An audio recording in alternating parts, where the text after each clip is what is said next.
Okay, Prophet Rohe Nabi coming at you with another video, part 1. Glitches in the matrix of our captivity. Faking normal. Faking normal. That's what I'm going to be discussing tonight. And I'm going to help out some people. We're going to break some chains on tonight.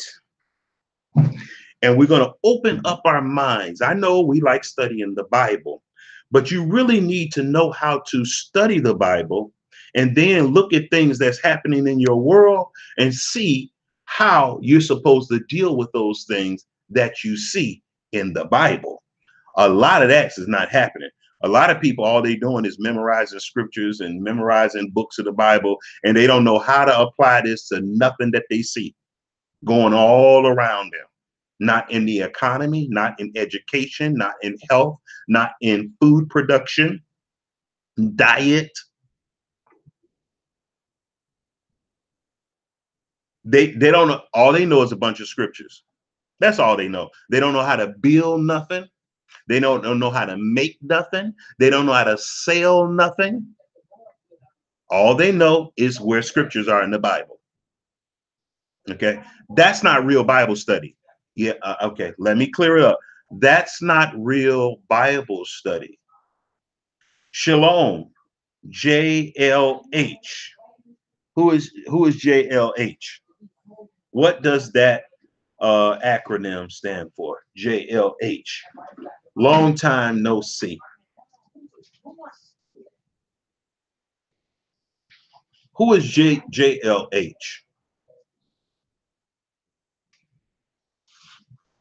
So what we're going to do tonight.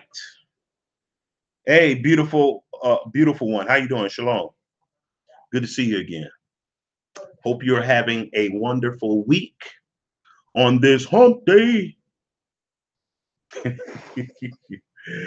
I hope you're doing okay. I want to talk about something very mature. I want to talk about something that is very appropriate. Good. I'm glad to hear that. I'm glad to hear that, beautiful one. Glad to hear that, beautiful one, 2014. Listen to this, people. We want to talk about some real good stuff, okay? I want to share something with you all tonight. I'm going to share my screen with you all. And I want you all to watch this, and I'm going to be commenting on this as we're watching the video, okay? Watching this content. I found it very fascinating. I've been meditating on it all day, and it really dovetails nicely with some things that I've been talking about for over 15 years. And here of late, watch this. Let me share my screen with you all and bring up this content that I might be able to share it with you all.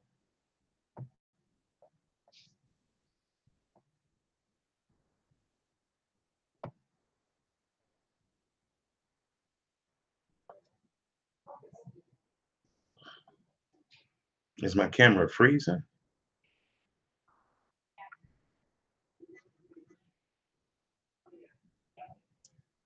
I don't know if you all can even hear me. Let me click on something else. Oh, come on. Google is not responding. Okay, hold on a second. Let me see. Because on my end, my screen has frozen. But I want to check and see if you all can hear me, at least. Or on my end, my screen has frozen. But I want to check and see if you all can hear me, at least. Because on my end, my screen has frozen. But I want to check and see if you all can hear me, at least. Because on my end, my screen has frozen. Okay. But I want to check and see if you all can hear me. So what I'm going to do, I'm going to log off and I'm coming right back.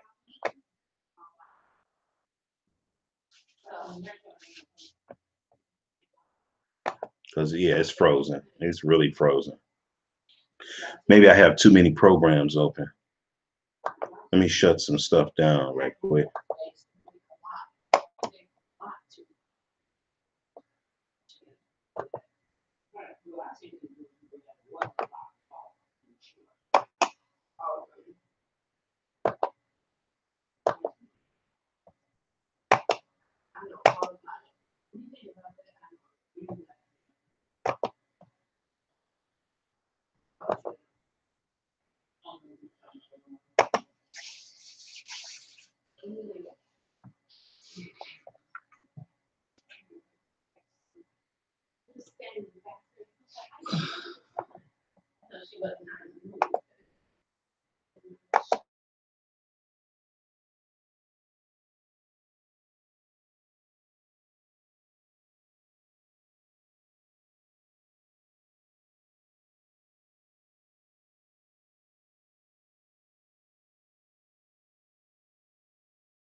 Okay, I'm back. I want to see if I can share my screen now without it freezing.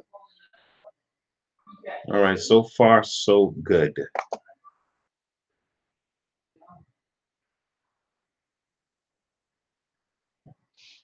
So what we're going to do is we're going to talk about some real adult stuff, okay? Grown folk conversation, okay? This is not no reality stuff. This is not no housewives of this and that. This is not basketball wives. This is not love and hip hop ratchetness. No, this is going to be some real mature stuff. This is the kind of stuff we're going to talk about that I wish I was raised on as a child. You know, this is the kind of stuff I talk to my children about. Okay.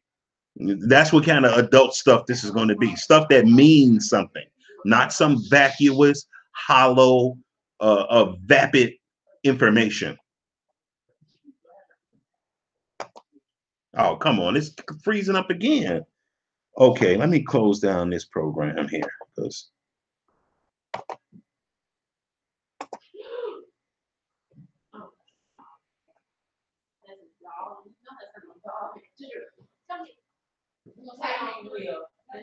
I'm going to close program again and start it over again because it froze up on me again.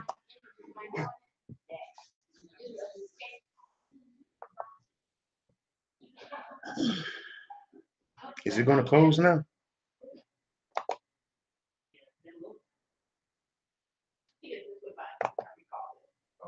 Oh, I guess I don't have to shut it down. Now, our economics correspondent Paul Salmon takes okay, we're going to talk about become the new normal. We're going to talk a little bit about economics and jobs. Okay, economics and jobs tonight. Some real serious introspection concerning jobs and how the Most High is dealing with us in this captivity and people faking being normal. Watch this.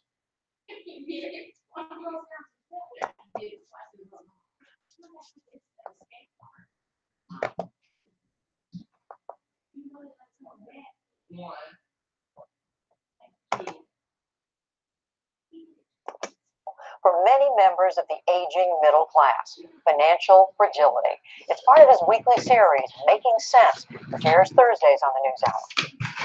Everybody is pretending. And that's why you call the book Faking Normal, right?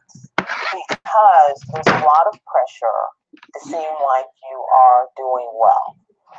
Elizabeth White is not doing terribly well, as she painfully chronicles in the book she's just self-published, 55, Unemployed and Faking Normal. Faking normal, y'all. Financial clip for years, even though you'd never know it from how she looks, or the Washington, D.C. townhouse she bought years ago, one she couldn't even dream of renting today. But you haven't been in a situation where you literally couldn't afford the condo fee or... Oh, absolutely, I have.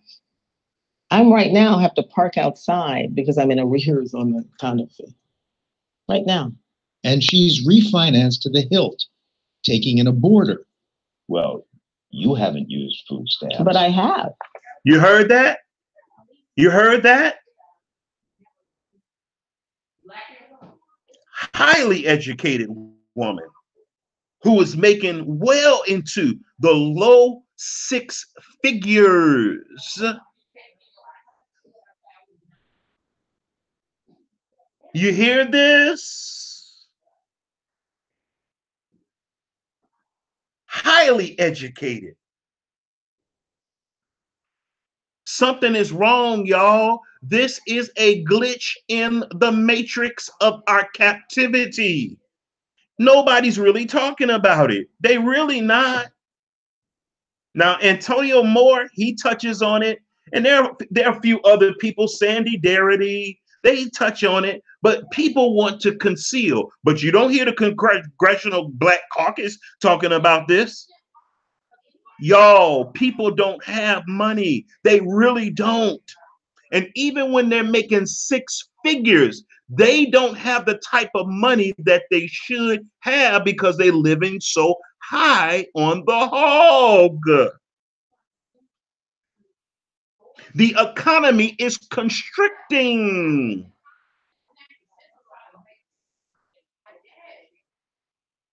People don't know anything about the word being frugal. They don't. No matter how rich they are or how poor they are, they don't understand frugality. They don't. Everything is maxed out. Listen to this. I've had to. It's been quite a comeuppance for her background. I have a bachelor's from Oberlin. A bachelor's from Oberlin, y'all. Have a master's in international studies from a master's from international studies at Johns Hopkins. I have a Harvard MBA. A Harvard MBA. That's a PhD in business. Listen to me, y'all. A PhD in business. This lady cannot find a job.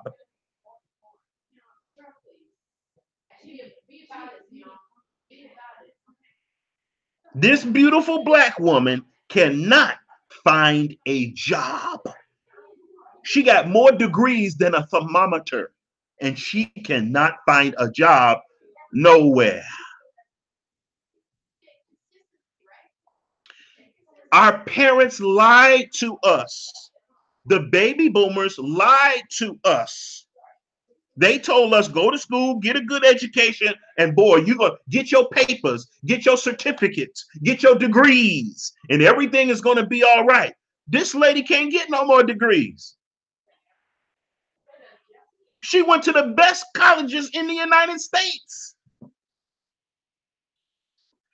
She basically got a PhD in business from Harvard. She can't find a job nowhere. Nobody wants to hire her. Nobody. They don't care about your degrees. They don't care about your work ethic. Work hard. Stop. Work hard. I'm not advocating being lazy, but I'm just letting you know how the deck is stacked against black people. And I think the black woman who don't need no man, I think she's gonna have a wake-up call.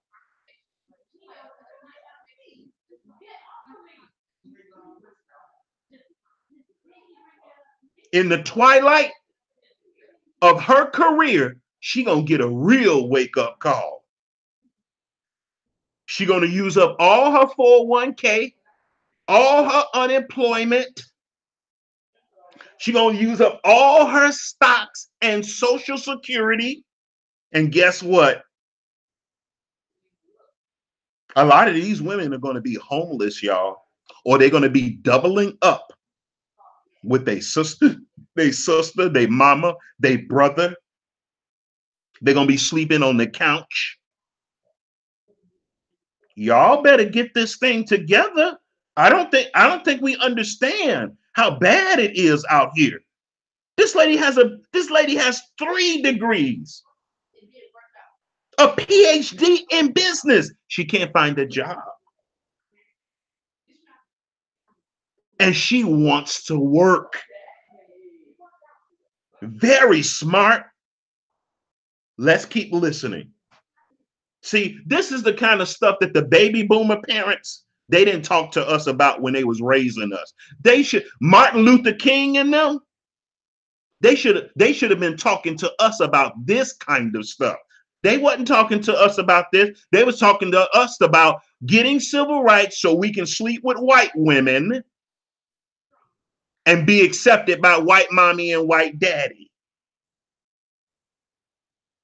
They failed us. The baby boomers failed us. They did a lot of stupid stuff. And a lot of us Generation Xers, guess what? Are falling into the same footstep of our stupid parents. We love our stupid parents. Don't get me wrong. We love our stupid parents. We love them. They all we have, but they still stupid. Because they will fight you tooth and nail if you bring this information to them today. They will fight you. They probably want to kill you or disown you. If you just put the cards on the table as they are, they'd probably be like, okay, you're being disrespectful. They'll start pulling that honor your mother and father stuff. It's like, well, you sure didn't honor this generation. Because look at the quagmire that you put us in. They don't care nothing about us, y'all. White daddy sold them a pipe dream about civil rights. Civil rights was just a euphemism for getting rid of black businesses in our neighborhood and bolstering the businesses in white neighborhoods. That's all civil rights really was. That's all affirmative action really was. It was the okie doke. We fell for it. Now, my generation, which I think my generation is a wash, really. When I look at my generation and how insidious that civil rights movement generation was in raising us, We basically awash. And the millennials, oh my goodness. I just hope they can wake up. It don't look like they can, because it look like all they involved in is skinny jeans, coding computers. You know, they're not really interested in the social ramifications of what is happening in our society. They really not. They really into basketball, wives, power, love, and hip hop. How to get rid of marriage, how to get rid of, how to get away with murder, all kind of stupid stuff. Wilding out, world star, you know, skinny jeans and leggings and jeggings. Yeah. But the Most High somewhere is going to raise up some redeemers.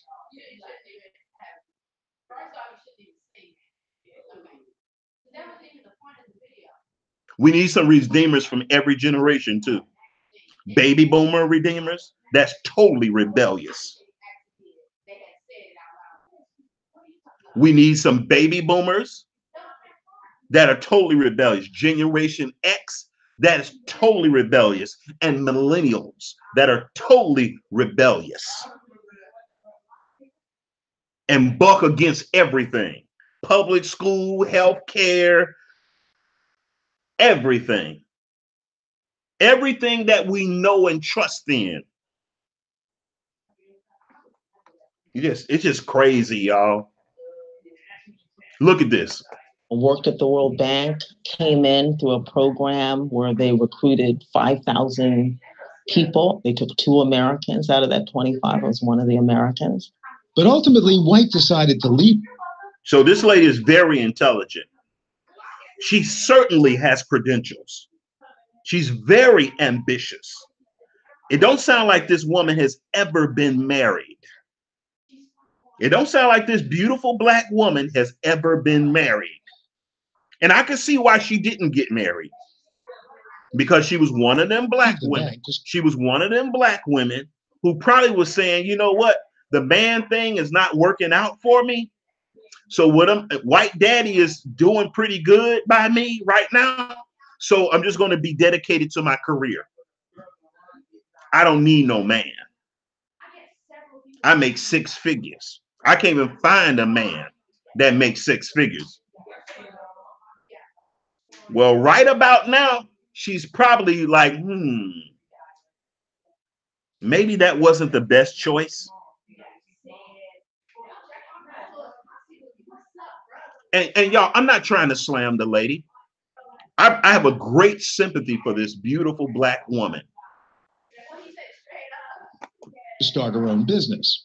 I had a chain of stores, of decorative home stores. Really? Yes. I sold some of the things you see here, African-inspired products. I realized that there was an African-American market that wanted things in their home that reflected heritage and culture. If you wanted to give your little girl black right hand, you can easily find it. So I just curated that from all over. So she's a very shrewd and intelligent, dark-skinned Black woman. I appreciate that. I hold those types of things close to my heart. These are the type of wives that our nation and mothers and daughters that our nation needs. I'm not saying that there's no other type that we need, but this is a one type, an administrative type, an innovative type, an entrepreneurial type of woman, because she got a lot of qualities that sound like the Proverbs 31 woman. If you go read that chapter, let's keep going. Then bet the ranch that I could get this going. So I took a lot of my, not all of it, but I took a big chunk of my World Bank money to sort of fund this. Retirement savings. But it wasn't was doing well, but I couldn't see my vendors of artists and producers were not going to be able to blow this out into a national chain. We're already struggling with volume.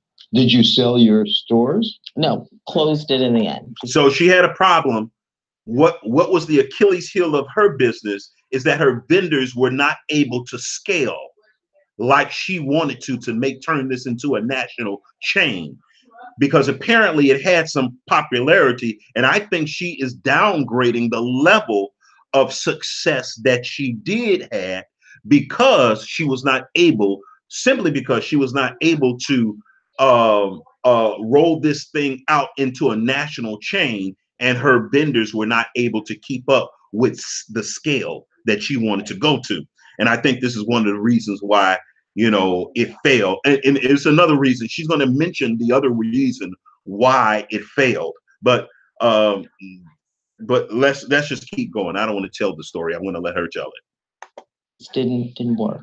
But steady consulting work allowed White to maintain an upper middle class lifestyle for a while until the crash of '08.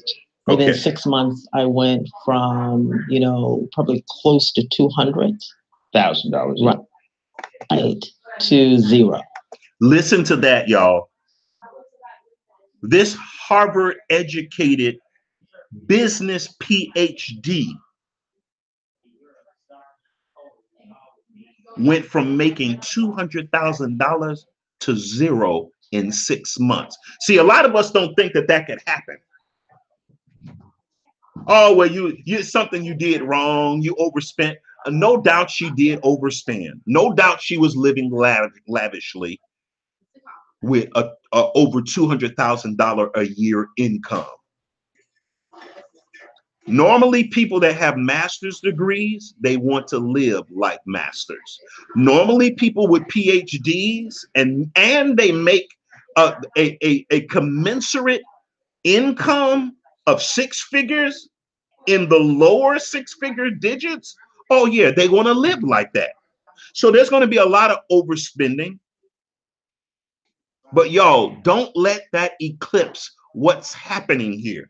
The larger picture, the elephant in the room. Listen to me very carefully. This is the kind of stuff that our parents don't talk about. They don't know nothing about. All they know is go to school, get a good education, and work hard. That's what they know. This lady worked hard her whole life. And look what happened to her. And after that, the jobs of the past were nowhere to be found.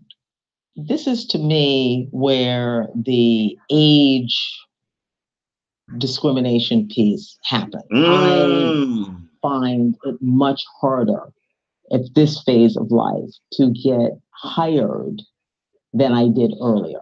But you look so young, and I'm not just saying that to, flatter you or something. I mean, you surely can pass now. You're 62 or something? 63. And you could pass for your 50s easily, mid-50s, early 50s, right? Early 50s is not considered young in the workplace. No, it's not. Listen to that. Listen to that. Now she's about to tell something that our parents didn't tell us. They didn't disclose this information because they didn't know it. You see, they're about to reveal something that we don't take in account, and we don't even teach our children what we're about to hear. This is something that should be a part of your children's education and workforce experience. But our parents didn't teach us this. Go to school, get a good education, serve master on some plantation, and get your pension. And everything gonna be all right. Okay, mama. Well, this lady's mama or auntie or somebody told her that same mess. And look where it got her. But listen. In an interview with economist Teresa Ghilarducci, citing a study by the New York Federal Reserve. From 45 to 55, wages decreased by 9%. Did your mother tell you that? Did your daddy tell you that? From 45 to 55, your wages decreased by 9%? In a volatile work environment where the unemployment rate is high? The numbers that they're giving us about the unemployment numbers are fake and cooked, because they're not counting the people that stop looking for work. That's how you know it's a lie of the devil. The unemployment rate is double the rate that they say it is. 55 to 65, another 9%. Another 9%. So this age earnings profile where you kind of peak and then it flattens out and falls, that age of peaking is a lot younger than we ever thought. And that corresponds to age discrimination as measured in economic experiments by the likes of Joanna Leahy, who sent fake resumes to employers. The red dots show where on the resumes HR managers looked and for how long.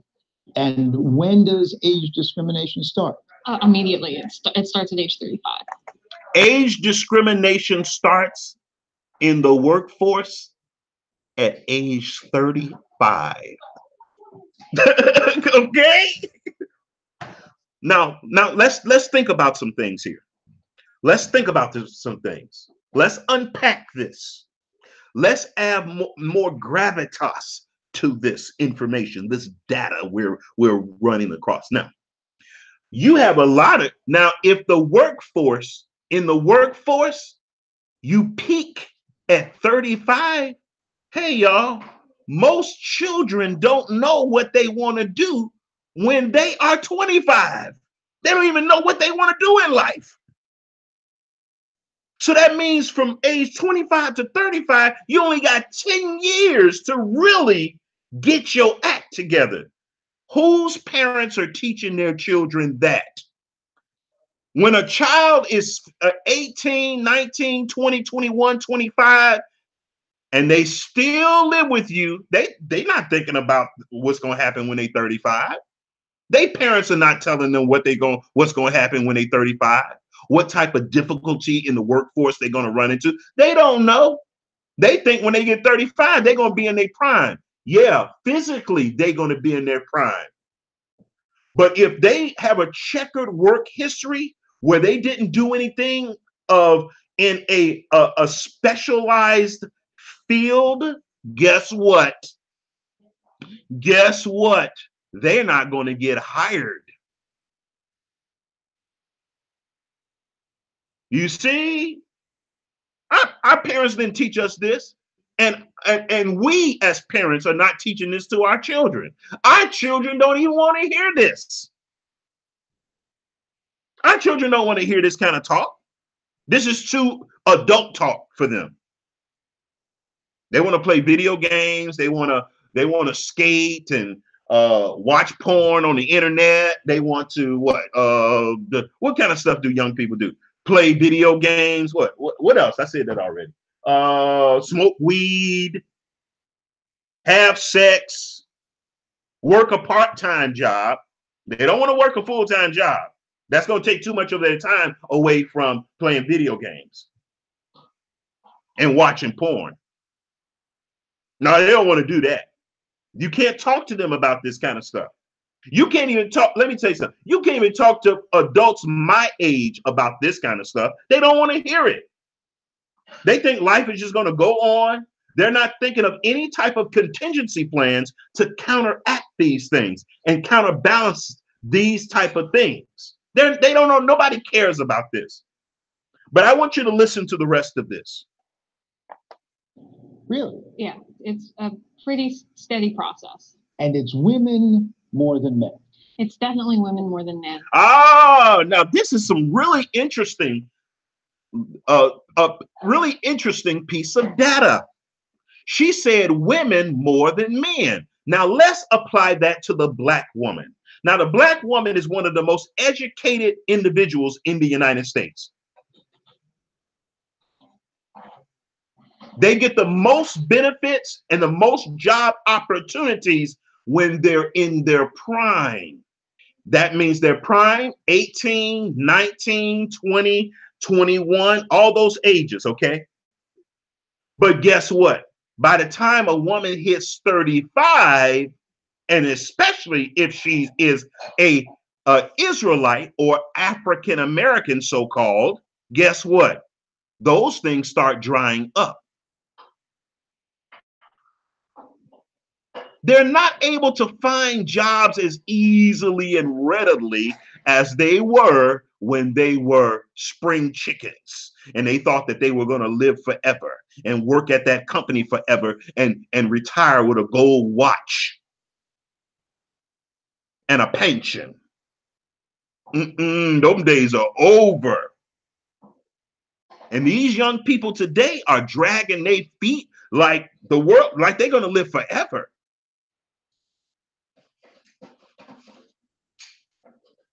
They're not even willing to try nothing else.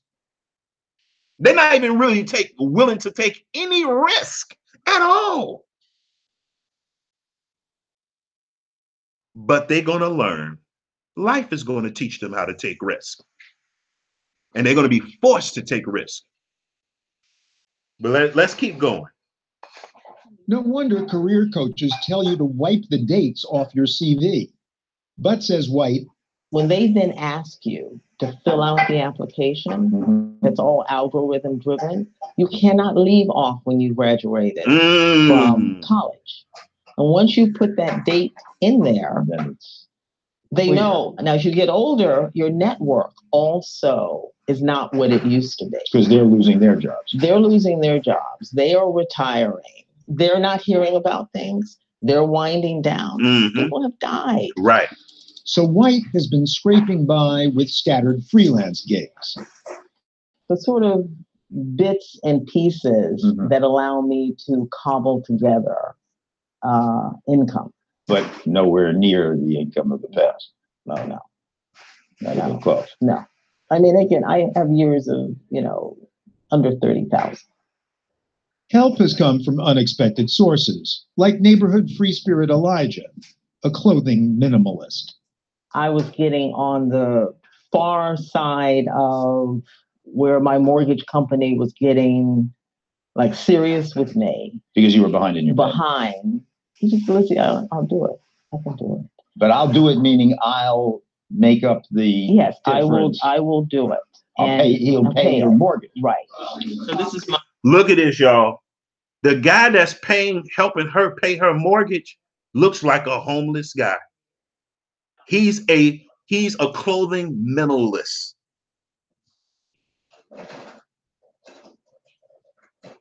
Now look how she dressed and look how he dressed. You would think that she's giving him money. No, he's paying her mortgage and her expensive condo. Wow.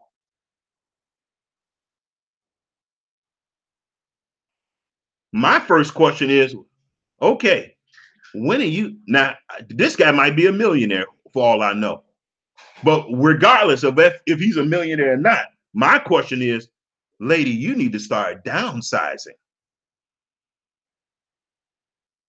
big time, because you're trying to live like you was living to some extent when you was making six figures. Let's keep going. My Elijah. This is my Elijah. Yeah. I'm people delight. The Vietnam vet gets about $900 in monthly benefits, saves almost half. I'm not a things person. How much money do you think I'm spending on my attire? Okay. As he says, I have a few friends like you who are in the stuff world, is what he calls. You're always getting into some kind of mishap. Grateful to get by with a little help. Now, this guy who's a minimalist, a clothing minimalist, guess what? He said, y'all always getting into some trouble. I got several friends like you that always get in trouble. Now, this guy looks homeless. He gets $900 a month and saves $900 a month. He don't believe in having a lot of stuff. Let's keep going. From her friends, White was also embarrassed. You're the loser. You know, how can you have this kind of background and be landing here? There must be something wrong with it. It has to be. And you're the things like, oh, it's the latte factor. It's all that bottled water you would drink. It's the latte factor. You were spending too much money on at Starbucks. Right. But you could have saved more, couldn't you? Absolutely. Absolutely. So are you? I could have not started a business. I stayed at the World Bank, not taken that, risk. But she did. Her reward? I want to financial rewind this a fragility. little bit. Something she now shares It's with us almost over. At the World Bank, not taking that, risk. It's the latte factor. It's was also embarrassed. you kind of mishap. Grateful to get by with a little help from her friends, White was also embarrassed. You're the loser.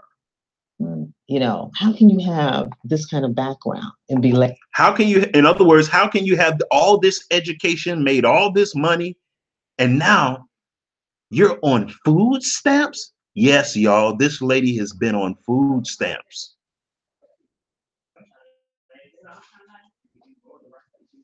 PhD, master's in education or something, and another degree in somewhere else at Oberlin College.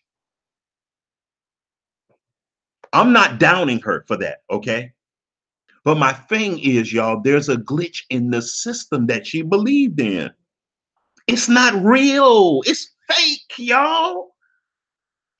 Y'all remember that story where the guy who was working at Trader Joe's and he was one of the stars on the Cosby Show?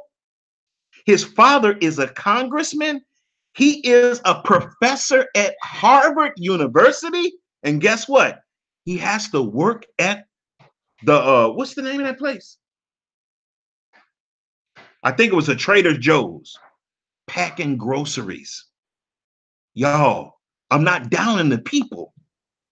These people went to school. They paid tuition. They still trying to pay off their student loans. But guess what? The system is a lie. Our parents, the baby boomers, the Martin Luther King generation, the Jesse Jackson generation, the Al Sharpton generation, the Louis Farrakhan generation, they just liars. They should have warned us of this. They should have saw this harbinger looming on the horizon. They should have. They didn't. They set us up for the fall, the body slam, the suplex. So I'm not downing the people.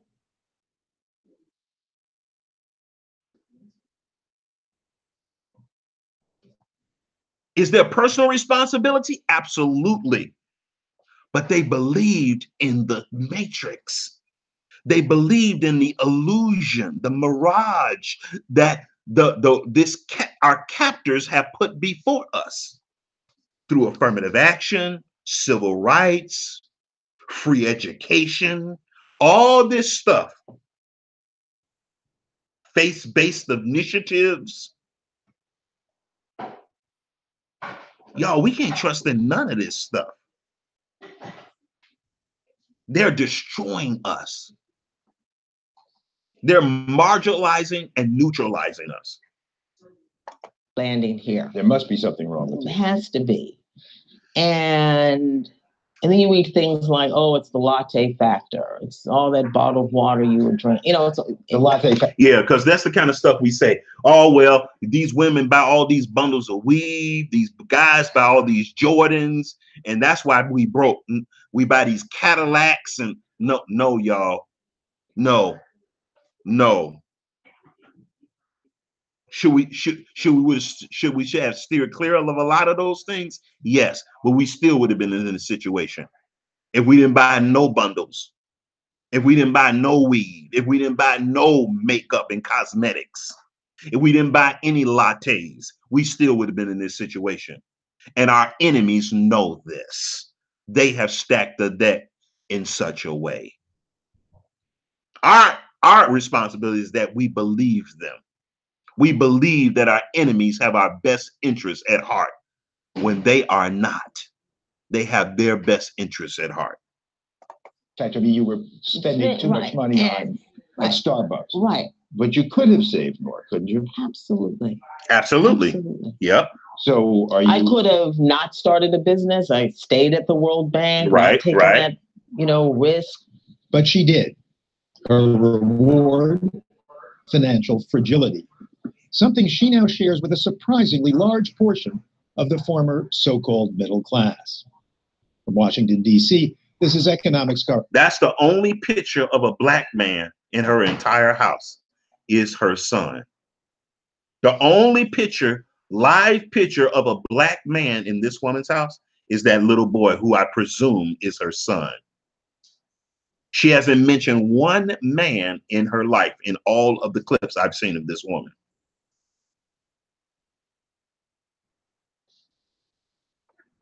Correspondent Paul Salman, grateful to be reporting for the PBS NewsHour. And we're grateful you are too. In next Thursday's Making Sense, how common Elizabeth White's plight is these days, and her tips for how to be normal in the face of financial adversity instead of continuing to fake it. So what I'm going to do is come to the chat room and check out the comments so I can collaborate with you all and dialogue with you all about what we just saw. Let me read some of these comments. I see Beautiful One has a lot of comments here. Let's read these things. See, this is the kind of stuff I like talking about. This is the kind of adult content that I like talking about, digesting, studying, evaluating. This is the kind of stuff I like talking about. This is the kind of stuff that stimulates my mind. Okay, I remember this video. Oh, you seen it? Okay, good. I'm glad. They don't care about your education. These are the seeds of Satan who want us dead. Exactly. Exactly, Mega Earth. Exactly. I didn't graduate high school, but you can't tell by speaking with me. Tell them I have an associate's and I make 65K plus commission. Miss me with bull, right? My mother told me to learn to read, write, and count, study vocabulary, and correct jargon.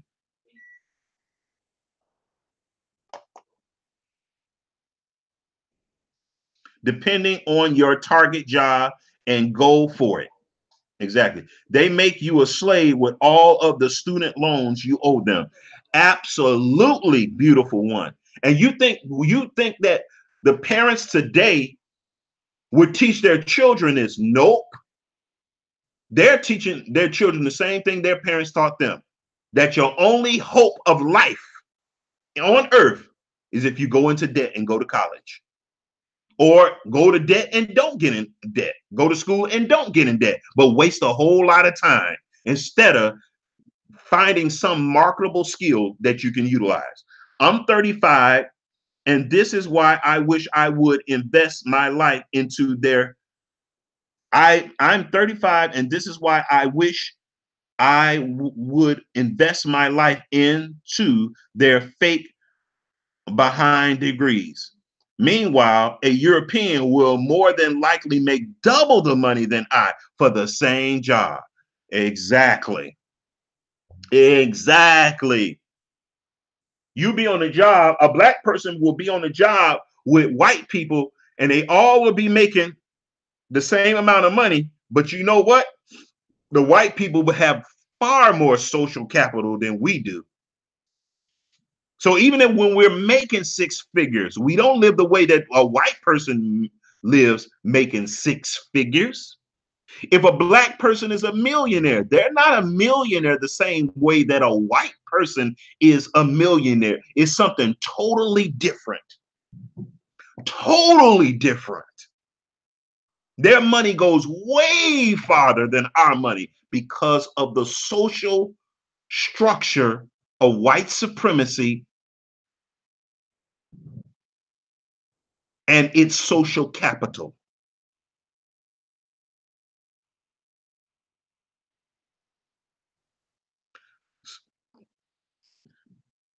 Play them at their own game.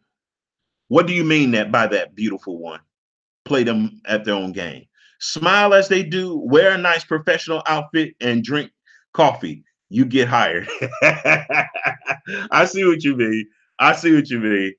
I see. Do you know most Europeans don't have degrees? Black women get the most degrees and make minimum wage. Oh, yep.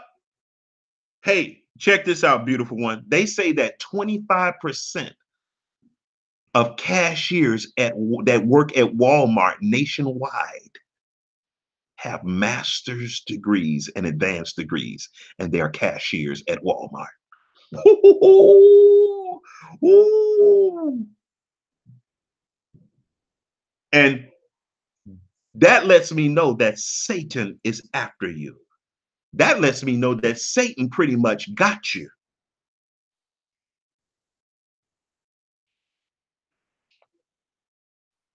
When are we going to stop believing our enemies? When? I'm not trying to stress nobody out, but when are we going to stop trying to believe our enemies? Okay, now let me bring up some solutions. Let me bring up some solutions before I get off of here, because I got to address some solutions. I'm going to tell you something, y'all. I've been looking on the internet. Now, I live in a home in the ghetto. It's paid for, totally paid for. That's one of the best decisions I've ever made in my life. One of them. I've made many, but this is one of the greatest decisions I've ever made in my life. And I barely made this decision. But somehow I made it. Barely. But I'm going to tell you something. I'm noticing that in my neighborhood where I live, they have public transportation. I remember when they first started this bus route in my city, it was only Black people on the bus. Now it's a ton of Caucasian people on the bus. A ton of white trash people on the bus. Meth heads on the bus. I'm serious, y'all. I be like, sometimes I go by that bus stop and I be like, where the Black people at? I mean, there's really a ton of white people out there.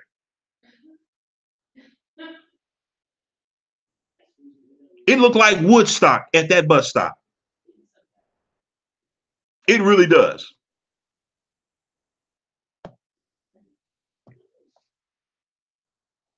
It really, really does.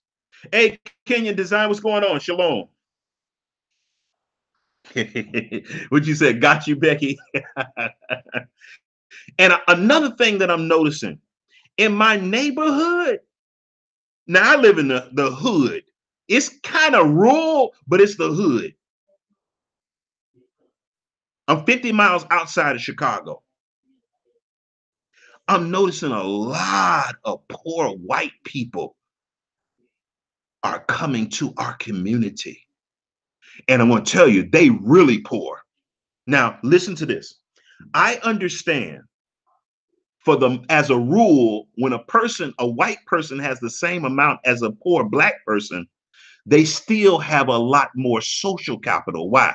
Because white people own the hospitals, they own the courts, they own the banks, they own the schools, they own the military. But I'm going to tell you something that I'm sensing in my ruach that's really interesting.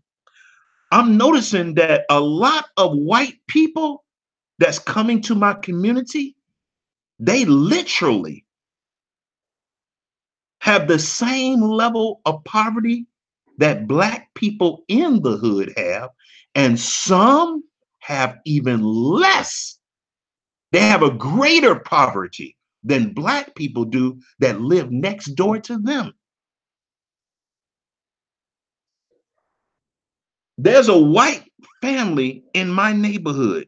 They don't even have any heat in their house. I'm like, wow, that's really poor. Their pipes are busted and everything. And so I'm looking at this situation. I'm like, wait a minute. These people can't afford to live in a house. They can't afford to live in a house. And I'm saying to myself, they need an alternative form of housing. And I'm not just saying this for Caucasian people. I'm saying this for poor people, period, especially Black people. Yeah, it's snowing here. Not real hard, but in Chicago, I think it's snowing a little harder than it is here. And that's 50 miles away. So, but it is cold. It's cold here. It's cold here, y'all. So yeah, as a rule, when a white person makes the same amount of money as a black person, they still have some social capital that we as black people don't have access to. But what I'm seeing the Most High is doing with a lot of white people, with I'll say a nice amount of white people, is that they're ending up at a level of poverty that's lower than black people or equal to black people. And I'm like astonished by this, because I be seeing these white people, they don't even be having cars. They be walking all through the black neighborhood. Be like, who is she? We'll see the pretty little white Becky walking right through the neighborhood at night, coming home from work. I'm like, whoa, it must be really hard if Becky got to walk through the hood in the dark from serving tables all day. Good grief. I want to tell you, some of these people, I want to tell you what they should do. They should start living in trailers. When I was 19, I lived in a trailer because I was homeless. And I bought me a trailer for $1,000. And I lived in, boy, that was one of the best decisions I made in my life up to that point. I had a place to lay my head. It had heat, lights, gas. It had a stove, a little refrigerator. And I want to tell you, I'm about to buy me another travel trailer. I'm going to buy me another travel trailer just in case of an emergency. And I'm going to have it stocked with food and ready to pull off with my truck if an emergency breaks out. And if emergency don't break out, I'm going to use it just to go camping and be in the great outdoors with my son or my children, just in case something happens. It's going to have enough beds to sleep 7 people, because that's how many people in my family. So if our house burned down, we got some place to lay down at. If martial law kicks in, we could hook that thing up to a truck and get out of Dodge. Have it stored with water, some canned foods, some medical supplies, a first aid kit,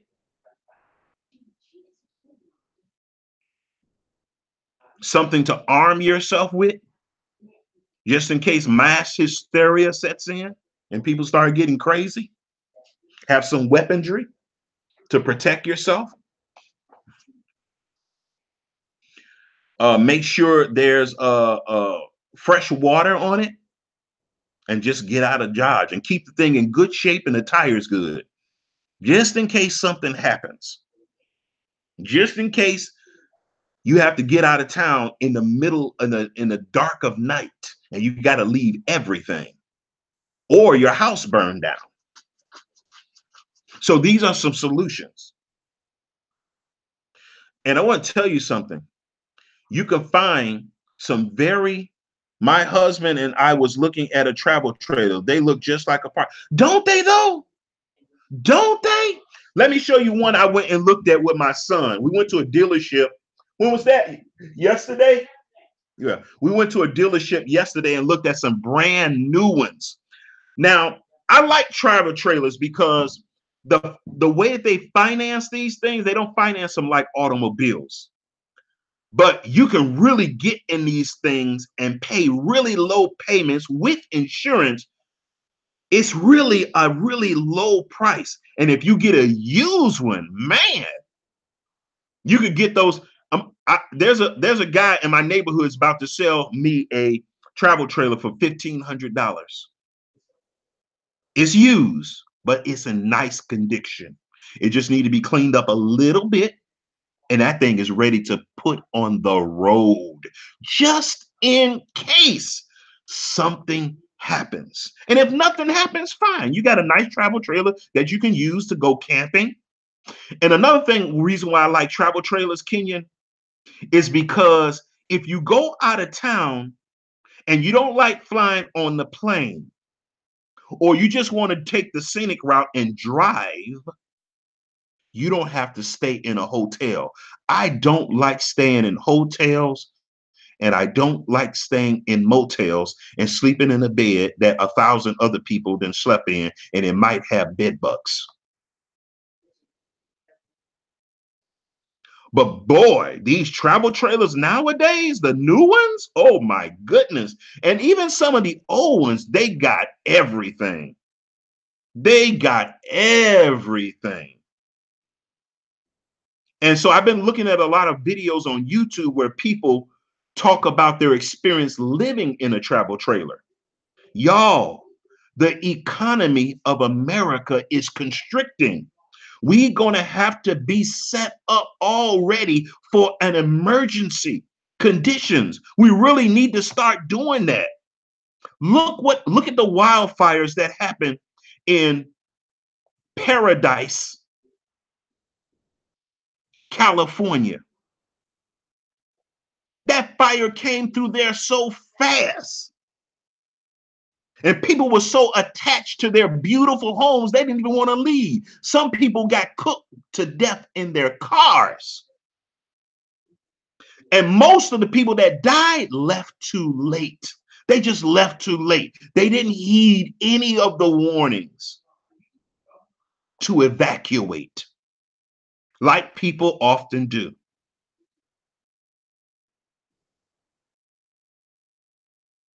And look at this. Look at this. You know what I learned? Exactly. We really need to practice a life of minimalism. Minimalism. We really need to start getting in the habit of that. Stop eating so much. Stop drinking so much. Stop consuming so much worthless media and internet content. If you're going to be on the internet learning how to do something, learning how to make something, learning how to cook something, learning how to design something, learning how to build something. We ain't got time to watch Love and Hip Hop and all this ratchet nigga stuff that they keep trying to stuff down our eyeballs. We don't have time for that. Our children, every time we digest those things, we cheat our children out of an experience of learning minimalistness and frugality. I don't have cable either. I've never had network television in my home since I've been married. We recently bought a TV just to watch a few movies on 2 years ago. And I've been married over 27 years. This December, it'll be 28 years I've been married, and we've never really had a TV.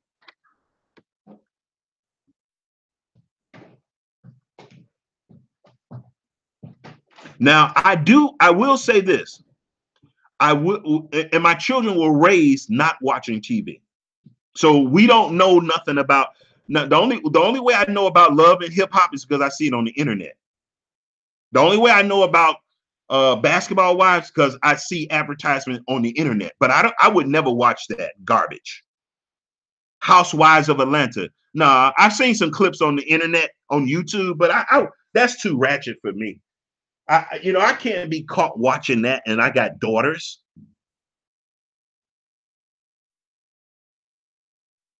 Because basically what I would be condoning is being a whore, because that's all those women really are, even the ones that's married. Even the ones that's married, they just whores. That's all. That's all they are. Thoughts. And the men, their husbands be so weak and their boyfriends be so weak. They so weak and so quiet and milly mouths. So yeah, I want to show you this. If I could pull it up, I want to show you this travel trailer I went and watched and saw at a dealership yesterday. Let me see, what's the name of that trailer? Let me see. The Vintage something. Yeah, that's what it was called. Let me see. I'm gonna pull that up and show that to you all. But y'all, I'm gonna get me. This is what I'm gonna do. I'm gonna get me the first travel trailer I'm gonna get is gonna be a used travel trailer. It's gonna be used because I'll be able to pay for it right away and start using it right away if anything jump off. And I'll start being able to do maintenance on it, get it all like I like to have it, clean the cushions and all that kind of stuff, get it dry cleaned and put my own upholstery on it because I sew. And I'm a carpenter. I've been a carpenter for 36 years. So I'm going to be able to do it the way I want to do it and home improvement and all that kind of stuff.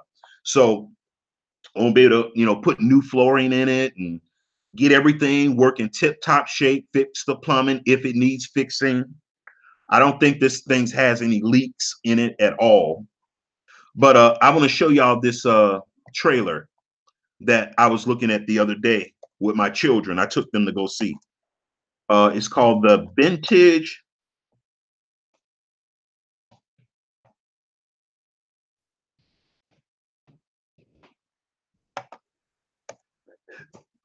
Cruiser. Boy, this thing is nice. Oh my goodness. Oh my goodness. They want $18,000 for it. $18,000, which is not bad. And they say you can finance these trailers for a long time. So I would finance that thing for 100 years. So my payments would be real down low. And even though it'd be 100 years and I'd be paying more, hopefully I'd be dead by the time.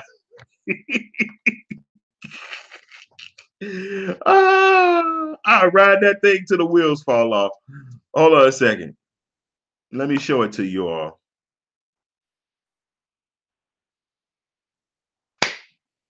This fly is coming from.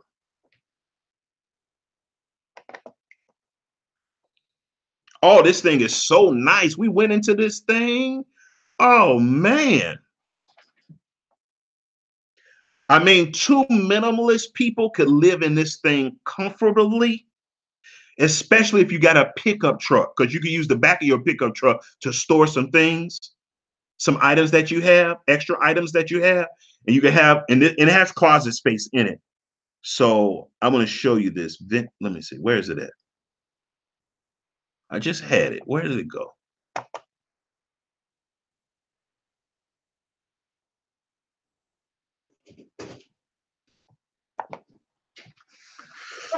I'm trying to pull it up right now.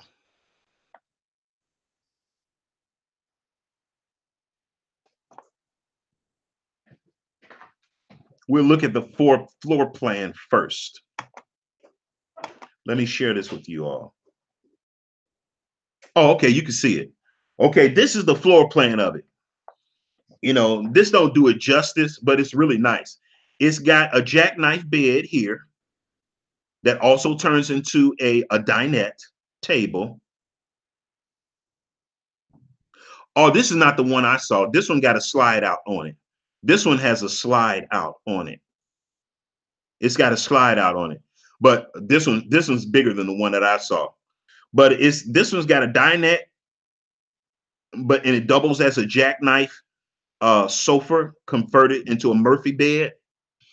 It has a little bathroom here with a shower, a toilet, a vanity. This is the bathroom. It's got a bunk bed, one at the top, one at the bottom, a little wardrobe right here, a refrigerator, a microwave, and an overhead, I believe, overhead cabinets here. And it's nice. I mean, these things are so nice. I want to show you how it looks, the live pictures of it. Look how nice that looks. That does look like a little apartment. Now, this one doesn't have the bump out on it. This one don't have, I don't think this one has the bump out on it. Let me see. Yeah, this is the one with the bump out. Here's the bump out right here. Look at that big dinette. You know, you could sit, you could see 1, 2, 3, 4, 5, 6 people at this table. You know, you can sit 6 people at this table.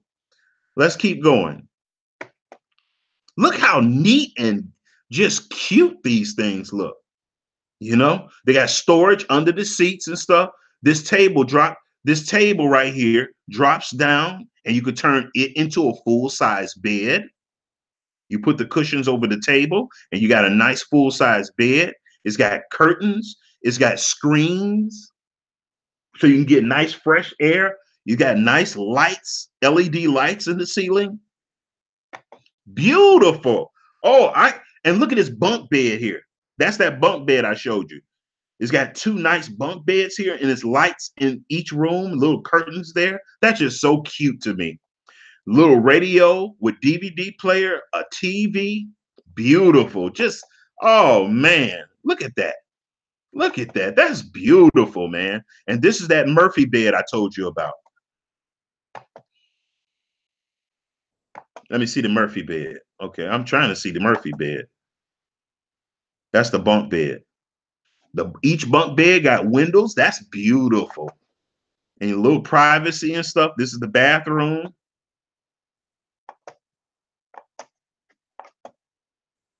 The stove, the microwave. You got a 6 cubit.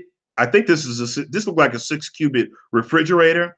You got your little furnace that heats up, and it's got air conditioning, and it is got solar panel ready, already set up.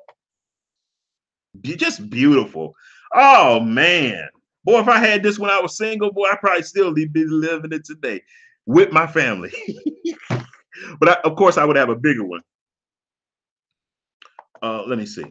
I'm trying to see the lot of cabinet space. A lot of cabinet space. And this is that Murphy bed I told you about. This is that Murphy bed. I said it turned into a table, but it's a Murphy bed. This right here folds down, and then you let these 2 latches down here, and it's a bed inside of here. A Murphy bed. Same thing with this. So yeah, these things are, and so this is how it looks when you let the Murphy bed down. You get a nice full side bed. You got a wardrobe on each side, nice windows, LED lights. You got a little skylight here to let in some fresh air. Look how nice the floors look. Just nice, you know, nice linoleum floors, waterproof floors. Beautiful. Now you can get a trailer just like this used. You don't have to get new, y'all. You can get a used one for half the price and less than half price. Now it might not look as new as this, but it'll look nice and it'll be functional. And you won't have to do any repairs. Look at these nice little LED lights. Just beautiful. It's just beautiful. Fantastic. Fantastic. Nice little air condition up here. What kind of air condition is this? I think it's a 15 BTU. They say this thing gets so cold in here to freeze you out of here. That refrigerator, it's like a refrigerator up in there on the hottest days. Those things are pretty robust. But anyway, so yeah, I wanted to come on here tonight and just let you know what some of the glitches in the matrix was and how people are faking being normal. And listen to this. People are faking normalcy when they don't even know what normal is.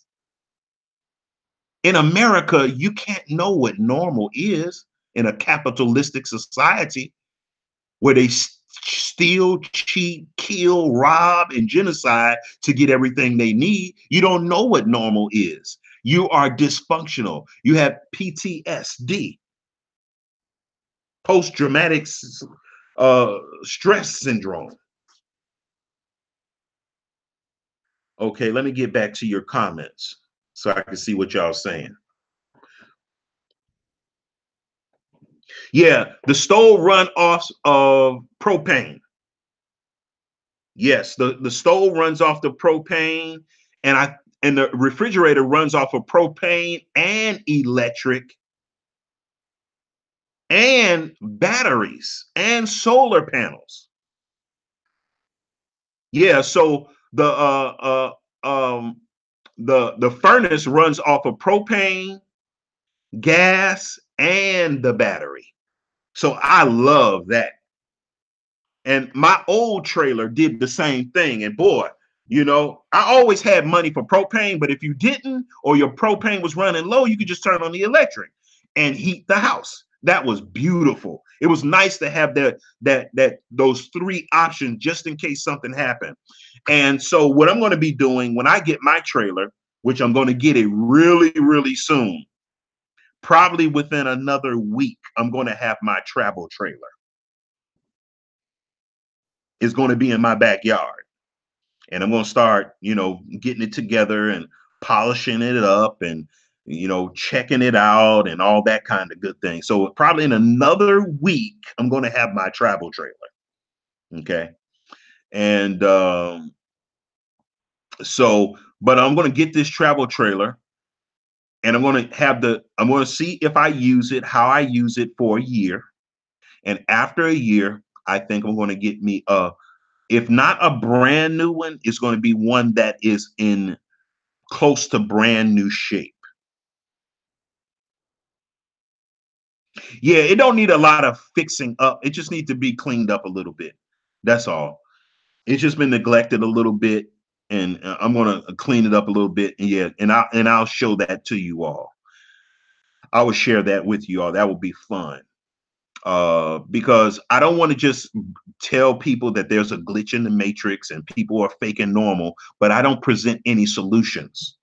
Yes, I think that you are right you and your husband, Kenyon, are right in the right spirit of the Ruach by thinking and contemplating how to be minimalist, how to be more frugal, how to tighten to the belt, you know. That's, you know, it's not enough people talking about that. That actually is a solution. That is a solution that we all can implement in our lives, but nobody talks about it. We're talking about getting bigger cars, getting into more debt, getting into more payment, getting into more loans, getting more credit card. No. I'm not really interested in that. I'm really not. I'm really interested in galvanizing my family, making it stronger, making it bigger if I can, and making my family more productive and valuable as far as skills. You know, I want there to be in my family a whole lot of people in my family that have different skills, abilities, and talents. So we not only could just help each other, but we can help other people and other families, network with other families, grow other families, galvanize other families. That's the way it's going to have to be. I think we look at all these big rich people to do this stuff.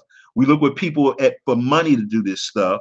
We look for people that are famous to do these type of things. And so we always complain about, well, we're not unified. No, we're going to have to unify with families and individuals that we can get along with, and they see the same vision that we see. And we're going to have to network ourselves together. That's where it's going to have. In the first place, we need to network ourselves together is in our homes, with our wives, with our children, with our wives, child, or children, or our husband. That's what we're going to have to do. That's the stuff that we're going to have to do. And then after we get that, you know, get some normalcy in the unity that we have in our nuclear families, then we start branching out as we grow. You see what I'm saying? So yeah, that's where I'm at right now. You know, I want to build homes for Israelites. I want to remodel homes with Israelites. You know, I want to do projects with Israelites, people that love the Most High, people that's not afraid to work, people that love their children, love their wife, love their wives. Long as you love your people and your family and you love the Most High, we can do something. We can do something. Let's do this. Let's get something cracking. I don't want to work with no thieves. I don't want nobody who just want to work with me to be for a come up. No, I want to work to build the kingdom of God, and everything I've been talking about thus far tonight. That's the vein of where I'm coming from.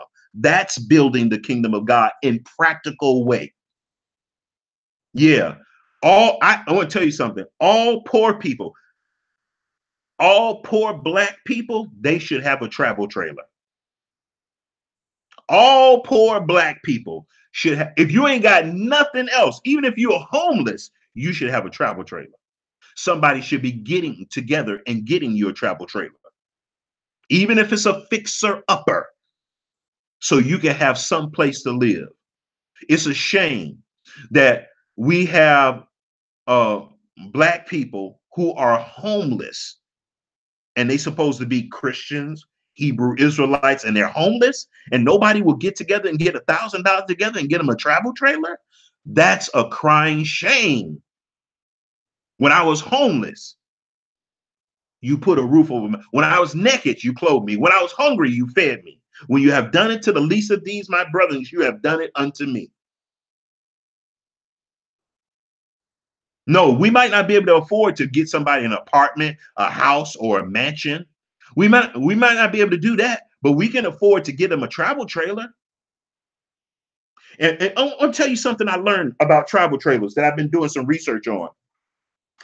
I've been learning that somewhere in Florida, I can't remember the place, but somewhere in Florida, one of the things that a lot of Caucasian people do in Florida is they listen to this, y'all. White people be knowing some little loopholes and stuff. It's really kind of interesting. It's really interesting. Listen what they do. They get a travel trailer. They put it on some land. Now, I'm just in the genesis of investigating this. So bear with me. They buy some land and put a travel trailer on it. And to avoid having property taxes on the building, guess what they do? They build a home over or around the travel trailer. So the travel trailer is the main dwelling place. And then they're able to avert paying property taxes on the actual structure, the trailer and the home. I said, wow, that's amazing. So I was doing some research, and that's actually what people do. And people, they went so far with this thing that you can go on the internet and see very elaborate trailers, and guess how much they're worth after they build these houses around them and over them? $500,000. And they're not paying any property taxes on the structure. Boy, I said, boy, these people be knowing some loopholes. They shrewd. You living in a $500,000 home. And and let me tell you something. The ones that I saw, they look palatial. They look luxurious. And the stipulation is that if you build a structure like this, you got to keep the hitch onto the trailer. So it still classifies as a movable home. You just keep the hitch right on the trailer. and you don't have to pay taxes. I'm like, wow. Now I know it's more nuanced to this, but that's the general gist of it. I was like, wow. And so I was looking at some of these structures that they built. It's like, boy, these people clowning. These people living in mansions. They had them nice, and they had nice landscaping. They put fruit trees. It was beautiful. It looked like a paradise. You couldn't hardly tell. And on most of them, you could even tell there was a trailer onto the house. It just looked like a house. You can't even find your trailer.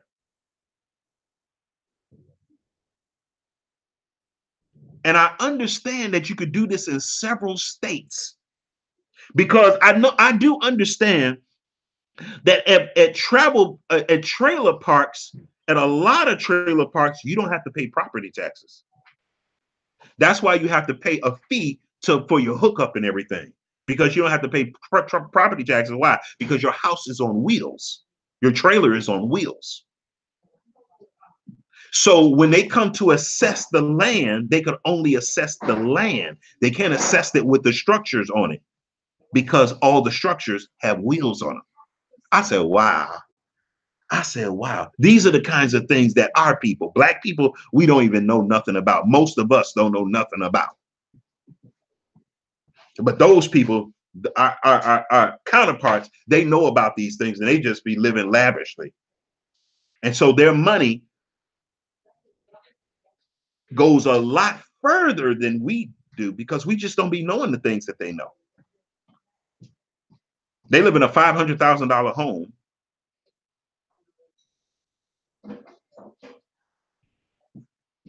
That's palatial, luxurious, elegant.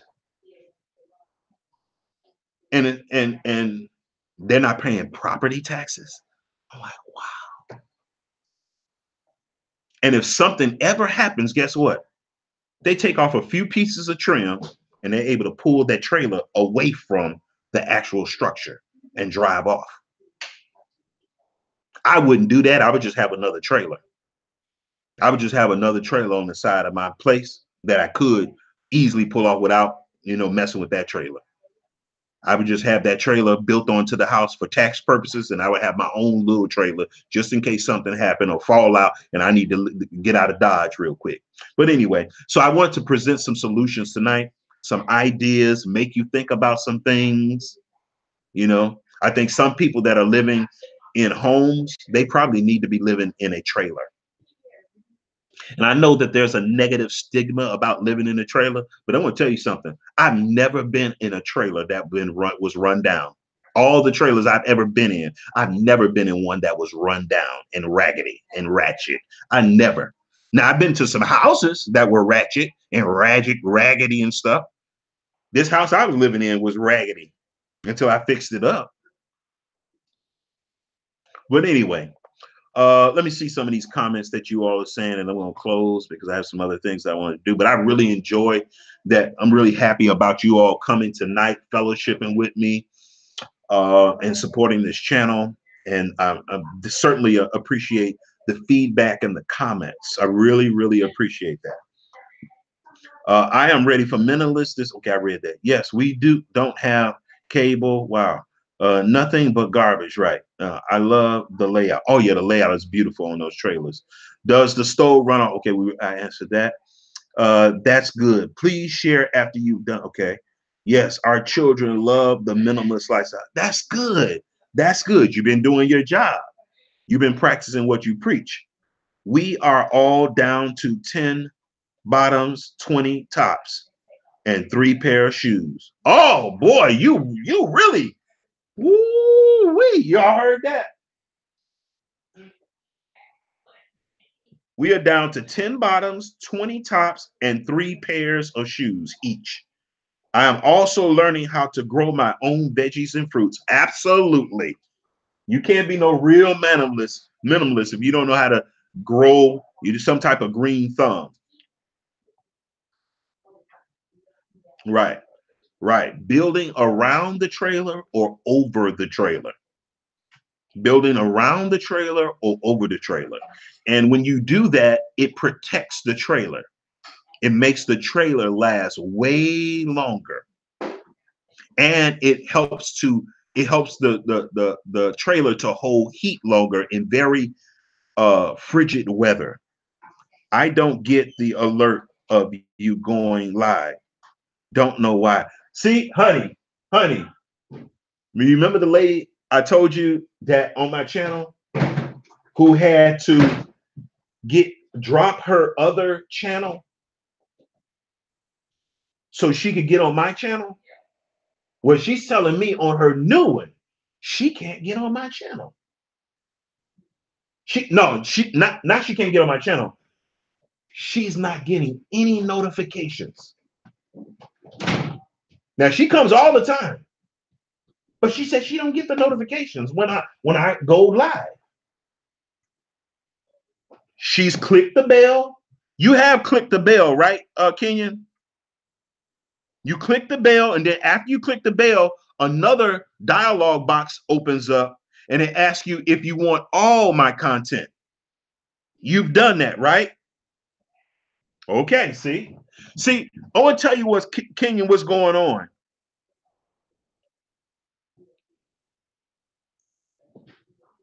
I know I got a small channel. I have no problem with that. I understand I have a small channel, but they're sabotaging my channel. They are. You're not the only person that has told me this. There are people that can't even get on my channel. They're blocking them from getting to my channel. It's not me. If I was a swearing man, I would swear it isn't me. I'm not blocking anybody on my channel.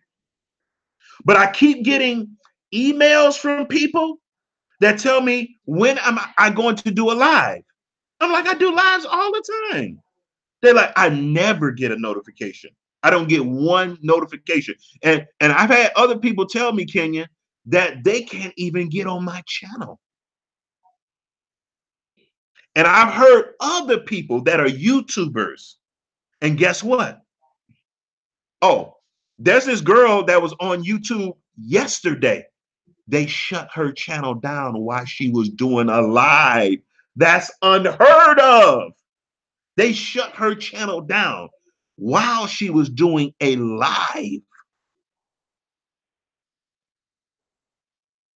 They're sabotaging. They don't want Black people to communicate to each other.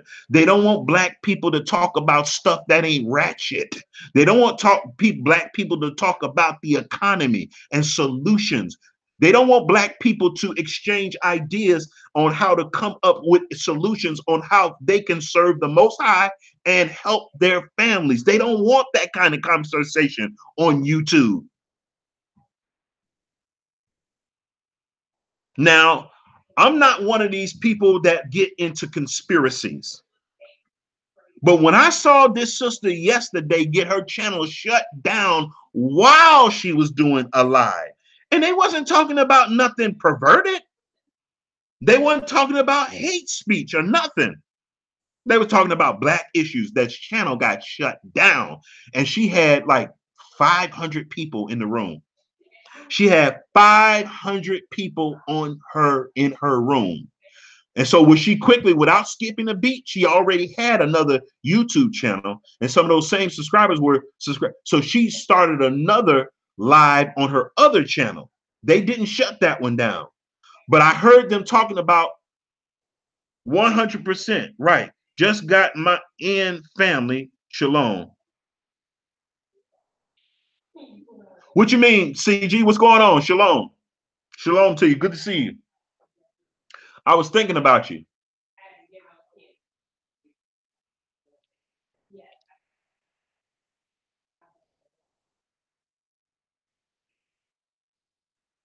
100% right about what, CG?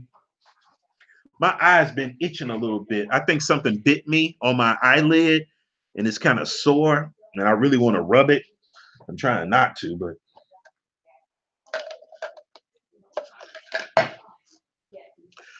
but yeah, Kenyon, it's some little hanky panky going on with the algorithms of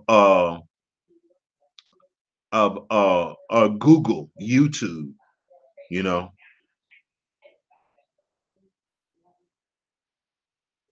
Oh yeah, they be on the channel. They definitely be on the channel. But YouTube is doing some demonic stuff too. Google is doing some demonic stuff too, shutting people channel down in the middle of a live. You know, people trying to get to your channel and get notification. They not receiving the notifications. They don't know when you're on. They're getting blocked from coming to your any of your lives. So yeah, what's going on, Mega Earth? They know what they are doing. They don't want the truth out. Yeah, they don't even want us talking to each other. Listen to this, y'all. During Jim Crow, they had what was called black codes. And in black codes, you couldn't be on the street. And the internet is a electronic street. You couldn't have 5 or 6 people standing around talking on the street. It was illegal. Y'all, guess what? It's still illegal. They're trying to figure out a way to stop us from communicating to each other.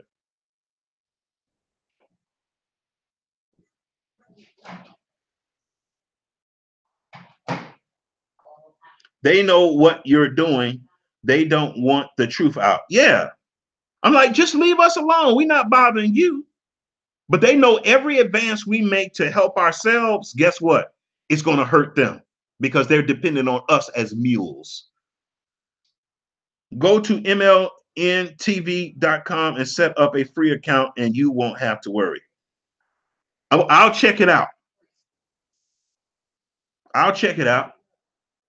I've been to but that's not your YouTube. That's a website. No, I think I don't know if I saw that or not. Yeah, I think I've been to your website. I've been to your website. Definitely have. But I need to look at it again, check it out, because I don't know what you're talking about. I don't know if you have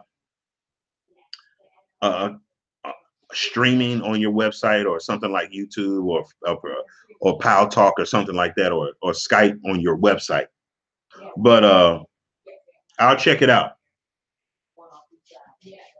But anyway, but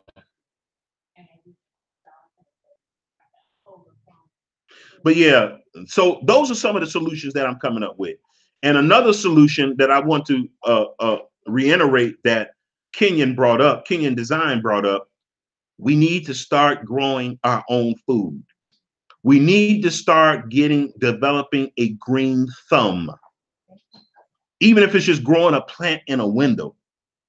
Even if it's just growing sprouts, y'all. A chia pet. We need to know something about growing food, y'all. We're Israelites. We are the people who are supposed to feed the world.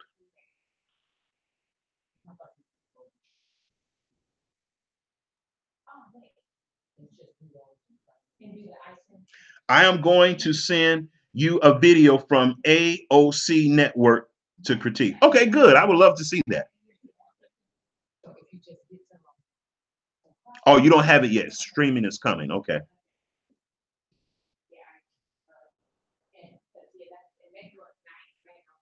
Oh yeah, and Ken, you did ask me about queens.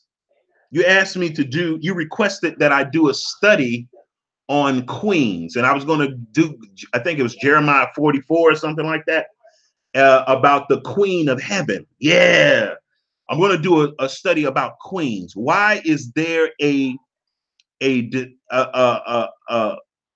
no mention of Israelite queens in the Bible? Because everywhere you go nowadays, black women are saying, Israelite women are saying they're queens. But if you look in the Bible, we don't see that nowhere. So I got to remember to do that, because that's a very interesting study.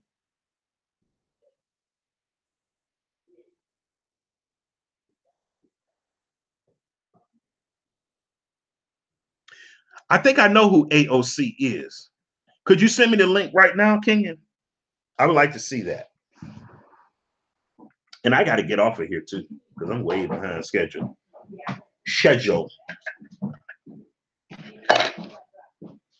I was doing math all day, trigonometry all day today.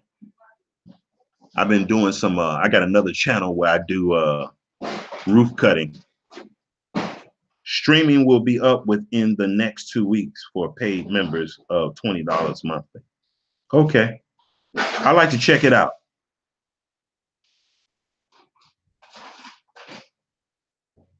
Keep me posted.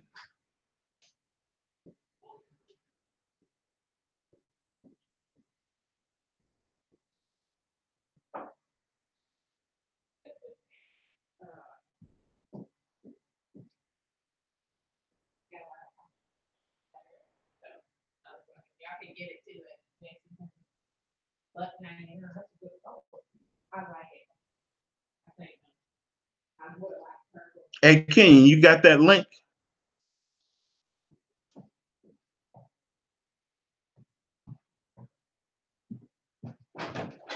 Why is it getting so cold in here?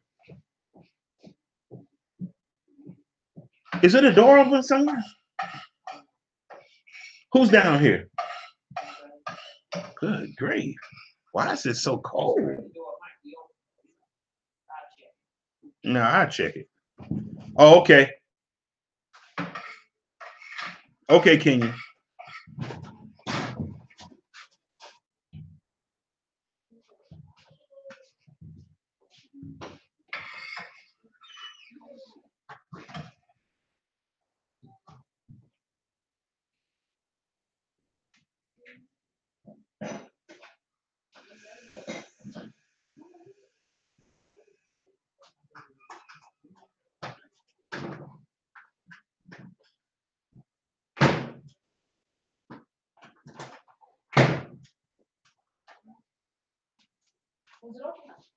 No, it wasn't. It's back here somewhere where you at. It's not in the front.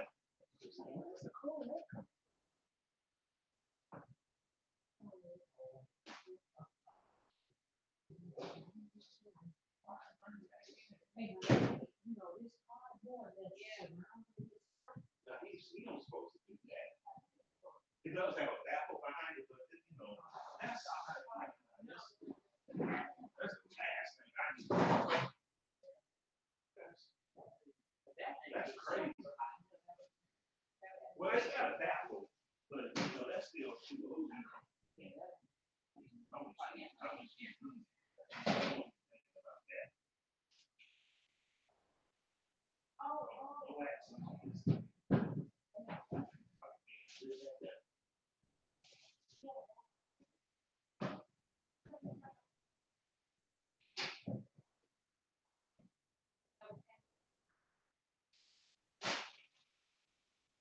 Oh boy.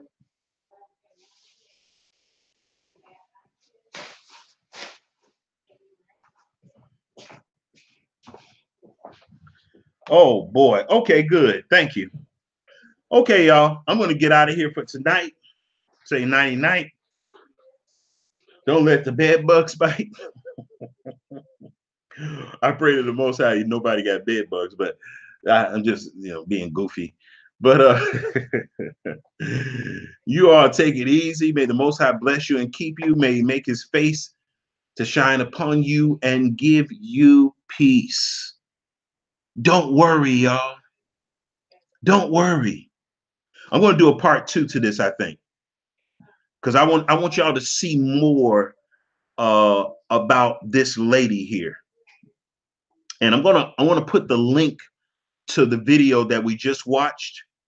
I'm going to put that in the description for you, okay? So you can look at it with your perusal, and you can even go ahead of me and look at the other videos that she's done.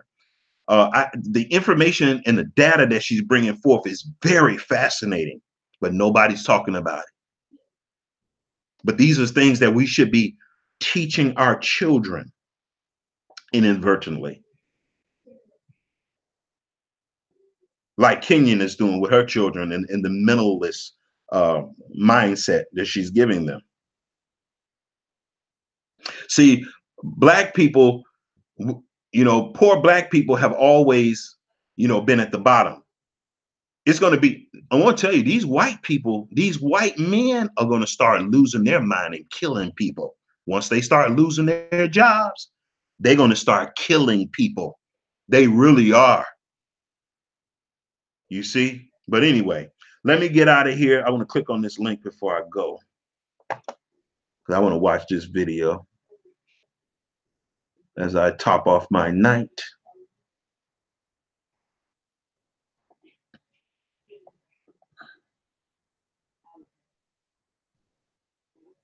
But Did you know that high blood sugar? But you all take it easy. This is Prophet Rohe Nabi signing out, saying shalom. May the Most High bless you and keep you, and, you know, unify yourself with the Most High, so you can unify yourself with other families who are doing the same thing. Shalom. I'm out.